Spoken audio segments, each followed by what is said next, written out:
Assalamualaikum warahmatullahi wabarakatuh. Apa kabar teman-teman semuanya? Semoga kabar teman-teman semuanya selalu baik dan kita semua yang ada di sini selalu dalam lindungan Yang Maha Kuasa. Pada video kali ini saya mau berbagi cerita dengan teman-teman semuanya tentang kisah seorang Raja Harun Ar-Rasyid dengan anaknya Raja Harun Ar-Rasyid dan seorang abid.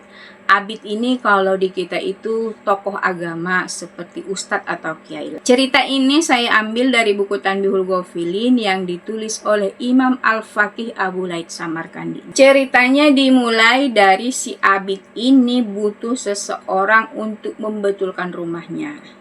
Dia pun mencari orang yang bisa membetulkan rumahnya. Dia pun mencari ke sana kemari. Jadi Al-Faqih meriwayatkan cerita ini dari sanadnya Abdullah Al-Faraj.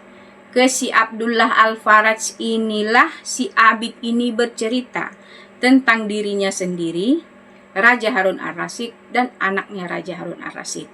Tanpa berlama-lama lagi kita masuk ke ceritanya. Lewatlah di depan rumahnya dia itu seorang pemuda yang sangat tampan, lengkap dengan keranjang dan peralatan kerjanya. Dia pun menghampiri pemuda itu lalu bertanya, "Apakah engkau mau bekerja di rumahku untuk hari ini?" Si abid ini bertanya. Lalu si pemuda itu menjawab, "Ya, saya mau." Lalu si abid ini bertanya lagi, "Berapa upah yang harus saya bayarkan untuk 1 hari?" kata si abid itu. Si pemuda ini menjawab 1 dirham 1 kati. Lalu setelah terjadi kesepakatan di antara mereka, si abid ini pun tidak keberatan dengan upah yang disebutkan oleh si pemuda itu, maka bekerjalah si pemuda ini di rumah si abid itu. Kata si abid ini, "Aku melihat dia bekerja untuk ukuran 3 orang. Maksudnya seperti ini. Harusnya pekerjaan yang dikerjakan oleh si pemuda yang tampan itu harusnya dikerjakan oleh 3 orang, tapi dia mampu menyelesaikannya sendiri, seperti itu. Bekerjalah si pemuda yang tampan ini hingga sore hari. Pada sore hari setelah selesai pekerjaannya, maka dia pun menerima bayarannya sesuai perjanjian mereka tadi pagi, yaitu 1 dirham 1 kati. Lalu dia pun pergi meninggalkan rumah si abid itu. Selesai pada hari itu. Keesokan harinya si abid ini masih butuh si pemuda yang kemarin itu untuk membetulkan rumahnya lagi. Dia pun mencari-cari pemuda itu di tempat-tempat yang biasa dikunjungin orang atau di tempat-tempat yang ramai. Dia mencari mencari-cari pemuda itu tidak ketemu. Akhirnya dia mendapatkan informasi bahwa pemuda itu yang dia cari-cari itu hanya datang ke kampung mereka 1 minggu 1 kali. Si abid ini pun memutuskan untuk menunggu si pemuda itu di minggu depan. Dia tidak mengganti tukangnya dengan yang lain. Dia menunggu pemuda itu di minggu depan. Singkat ceritanya, tibalah minggu depan di mana si pemuda itu datang ke kampung mereka. Si abid ini pun pergilah mencari pemuda itu di tempat-tempat yang ramai yang biasa dikunjungin orang. Dia mendapati pemuda itu sedang duduk di samping peralatan kerja si pemuda itu dan keranjangnya. Lalu si abid ini menghampiri pemuda itu lalu bertanya, "Maukah engkau bekerja di rumahku untuk hari ini?" Kata si abid itu. "Mau," kata si pemuda ini. "Dan mengenai bayarannya sama dengan perjanjian kita kemarin." Kata si pemuda itu. Oke lah, terjadi kesepakatan di antara mereka. Bekerjalah si pemuda yang tampan ini di rumah si abid itu hingga sore hari. Tibalah saatnya sore hari di mana si abid ini membayar upahnya si pemuda itu. Lalu si abid ini pun memberikan uang 2 dirham 2 kati kepada si pemuda itu. Lalu kata si pemuda ini, "Apa ini tuan? Kok berbeda dari hari yang kemarin?" Kata si pemuda itu. Kata si abid ini bercerita kepada si Abdullah Al-Faraj, "Aku melebihkan bayarannya itu bukan tanpa maksud dan tujuan. Aku melebihkan bayarannya, aku ingin mengetahui sejauh mana kualitas kepribadiannya." Kata si abid itu kepada Abdullah Al-Faraj. Kan ke si Abdullah Al-Faraj, jadi dia nih menceritakan tentang cerita ini. Akhirnya si pemuda ini bertanya, "Berapa ini tuan, kok berbeda dari yang kemarin?" "Ini 2 dirham 2 kati, kata si abid ini. Lalu si pemuda ini berkata, "Wahai tuan, bukankah perjanjian kita kemarin 1 dirham 1 kati? "Kenapa hari ini lain?" kata si pemuda itu. Lalu si Abid ini berkata, "Nggak apa-apa, terima saja," kata si Abid ini. Si Abid ini kan lagi menguji si pemuda ini nih. Dia ingin mengetahui sejauh mana kepribadian si pemuda ini. Lalu kata si pemuda ini, "Tuan, kalau Tuan seperti ini, Tuan telah menyalahi kesepakatan di antara kita. Kalau Tuan begini, saya tidak mau," kata si pemuda itu. Hingga pada akhirnya, si pemuda itu mengambil uang 1 dirham 1 kati dari uang yang 2 dirham 2 kati itu. Dia mengambilnya 1 dirham 1 kati, lalu dia pun pergi meninggalkan rumah si Abid itu. Setelah pemuda ini pergi meninggalkan rumah si Abid itu, si Abid ini pun pergi menemui istrinya. Dan dia bercerita kepada istrinya tentang kejadian yang dia alami, kejadian dia barusan antara dia dengan tukang bangunan itu. Mendengar cerita itu, istrinya marah-marah. Apa kata istrinya? "Kenapa kamu kurangin bayarannya? Dia sudah bekerja bersusah payah yang harusnya dikerjakan 3 hari, dia selesaikan hari ini. Tidak seharusnya engkau mengurangi bayarannya. Seharusnya engkau genapkan 3 dirham 3 kati," kata istrinya. Lalu kata istrinya lagi, "Pergilah engkau mencari pemuda itu lalu genapkan bayarannya," kata si istrinya ini. Si Abid ini pun pergilah mencari si pemuda itu. Tetap si Abid ini mencari pemuda itu di tempat-tempat yang ramai. Dia mencari-cari pemuda itu, berhari-hari dia mencari pemuda itu, tidak ketemu. Akhirnya dia pun mendapatkan informasi bahwa pemuda itu sedang sakit. Sesudah dia mengetahui pemuda itu sedang sakit, dia pun mengetahui di mana rumah pemuda itu. Dia pun berencana untuk menjenguk pemuda itu. Singkat ceritanya, dia pun pergi menjenguk pemuda itu. Setelah sampai di rumah pemuda itu, dia uluk salam, salamnya dijawab, dia pun masuk ke rumah pemuda itu. Dia berkata begini, mengisahkan tentang kondisi rumah si pemuda ini kepada si Abdullah Al-Faraj. "Aku melihat dia di rumah itu, aku melihat dia tinggal di sebuah rumah gubuk yang sudah sangat tua. Dan di dalam rumah itu tidak ada apa-apa pun. Yang ada di sana hanya keranjang dan peralatan kerjanya saja," kata si Abid ini ke si Abdullah Al-Faraj. Tadi setelah salamnya dijawab, dia sudah masuk ke rumah itu. Lalu si pemuda yang tampan yang sedang sakit ini bertanya kepada si Abid ini, "Ada apa engkau kemari?" kata si pemuda itu. Kata si Abid ini, "Aku mengundangmu esok hari ke rumahku. Tentunya sebagai seorang muslim, engkau tidak akan menolak undanganku ini kan?" kata si Abid itu. Lalu kata si pemuda ini, "Baiklah, aku penuhi undangan kamu di esok hari, tapi ada 3 syarat yang harus engkau penuhi," kata si pemuda itu.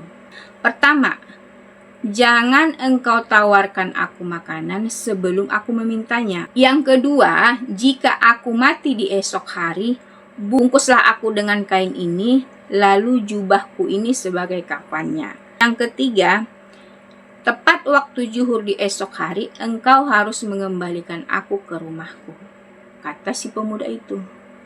Lalu kata si Abid ini, "Baiklah," kata si Abid itu. Si Abid ini pun merasa tidak keberatan dengan syarat yang diajukan oleh si pemuda itu. Maka pergilah si Abid ini meninggalkan si pemuda itu di rumahnya sendiri. Dia pergi ke rumahnya.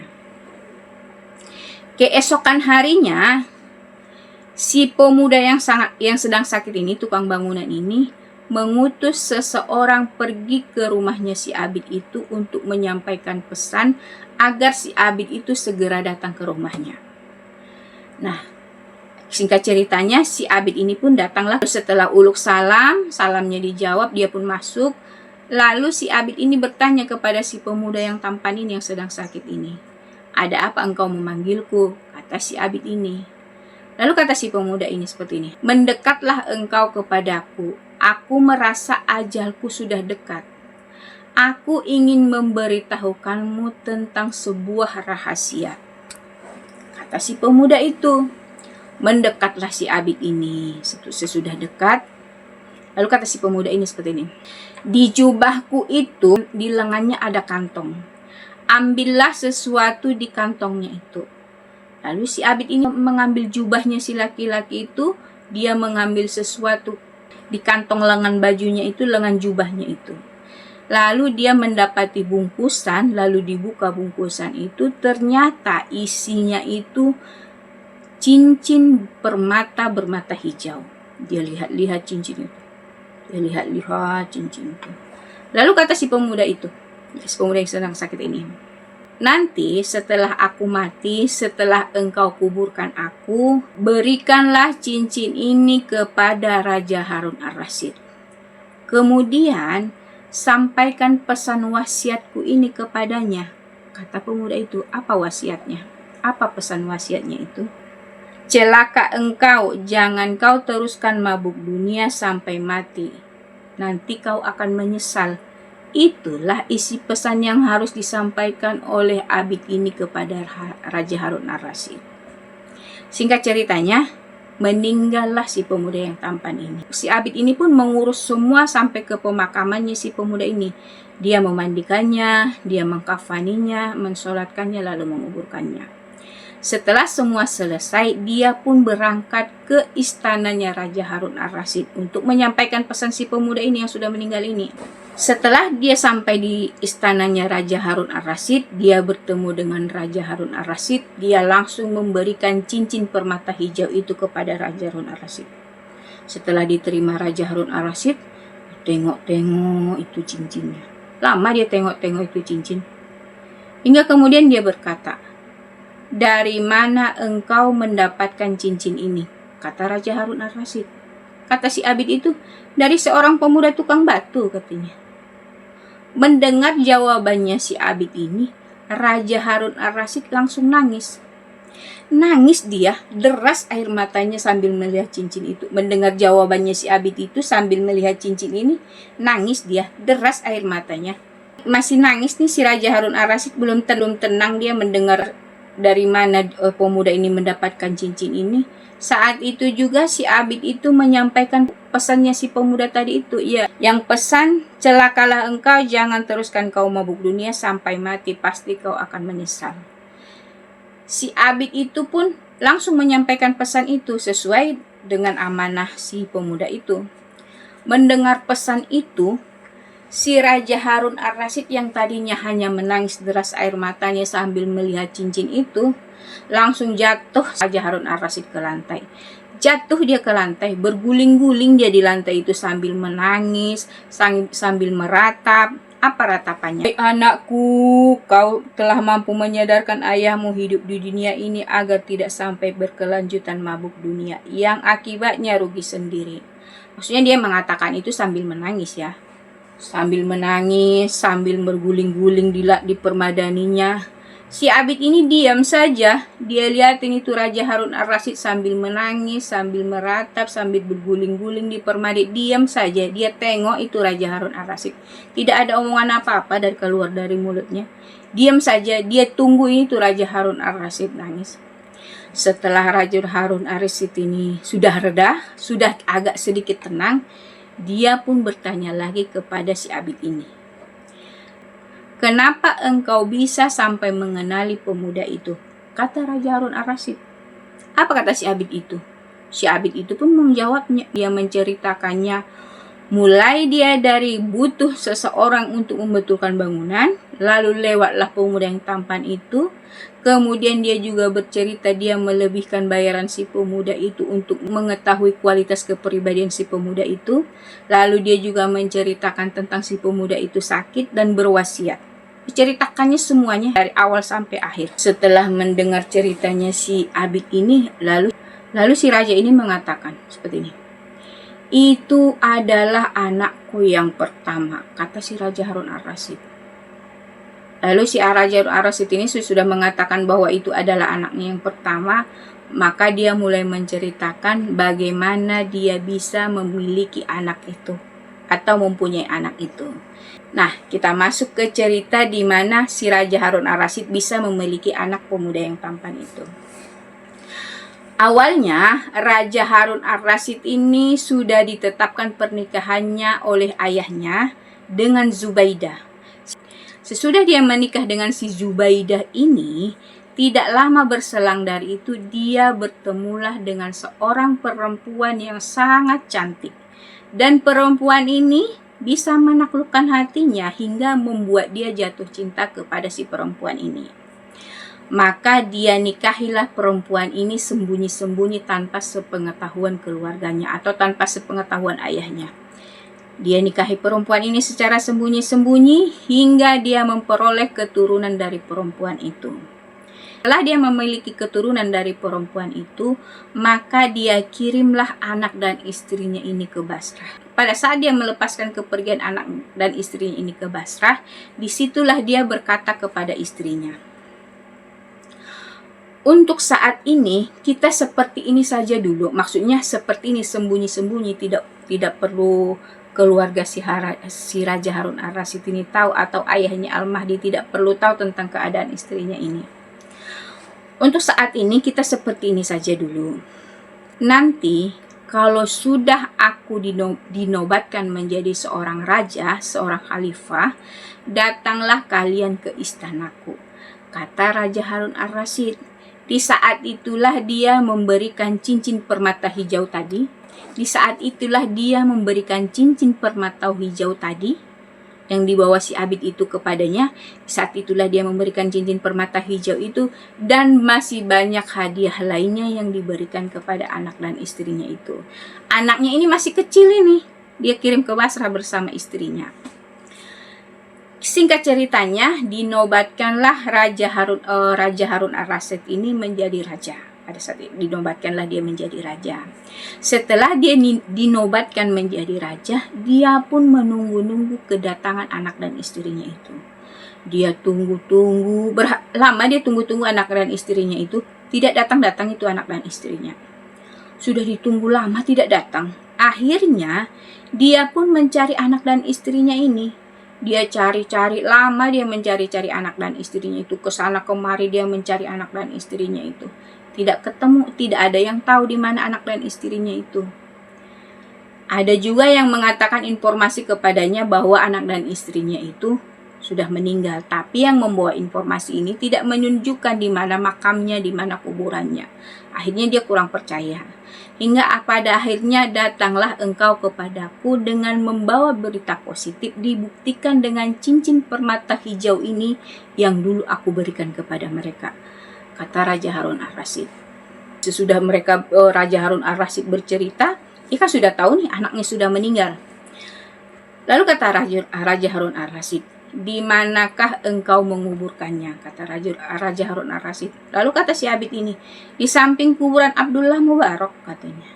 Lalu kata Raja Harun ar-Rasyid, nanti setelah selesai sholat maghrib, antarkanlah aku ke sana, kata Raja Harun ar-Rasyid. Baiklah, kata si Abid itu. Singkat ceritanya, setelah mereka selesai sholat maghrib, mereka pun berangkat. Raja Harun ar-Rasyid, beberapa pengawal, dan si Abid ini. Berangkatlah mereka ke kuburannya si anak pemuda yang tampan tadi, yang tukang batu itu, yang anaknya Raja Harun ar-Rasyid yang sudah lama hilang itu. Raja Harun ar-Rasyid itu menangis sampai terbit fajar.